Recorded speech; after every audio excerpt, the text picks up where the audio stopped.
Sir నా work అసలు ఏ police కానీ ఎవ్వరూ నాకు వర్క్ అసలు నన్ను కలవలేదు, నాతో ఏం చెప్పలేదు. ఆ రోజు మేమందరం అక్కడే ఉన్నాము.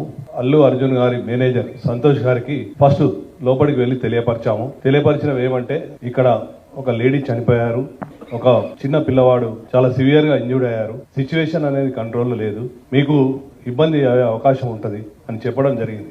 వారు మమ్మల్ని కలవనివ్వలేదు. ఫస్ట్ సంతోష్ అనే మేనేజర్, ఇంకొక లావుట్ అతను ఇద్దరు ఉన్నారు.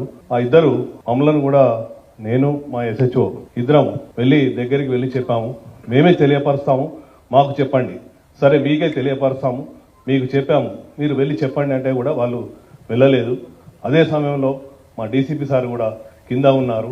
DCP సార్ దగ్గరికి పంపించిన తర్వాత DCP సార్ చెప్పారు, go state to Allu Arjun and you tell him. అంటే నేను దగ్గరికి వెళ్ళాను, నెట్టుకుంటా వాళ్ళను పక్కకు జరిపేశాను. అల్లు అర్జున్ దగ్గరికి వెళ్ళి అతనికి చెప్పాను చెవిలో, ఏమని, ఇక్కడ ఒక అమ్మాయి లేడీ చనిపోయింది, ఒక అబ్బాయి అతను ప్రాణాపాయ స్థితిలో ఉన్నారు, హాస్పిటల్కి షిఫ్ట్ చేయడం జరిగింది.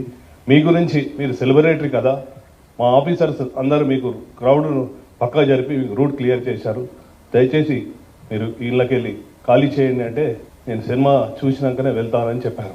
అప్పుడు మళ్ళీ మా సార్కి చెప్పాము, సారు మేము కలిసి లోపలికి వచ్చాము, 10-15 minutes టైం ఇచ్చాము, తర్వాత బయటకు తీసుకొచ్చాము. అది జరిగింది వాస్తవంగా.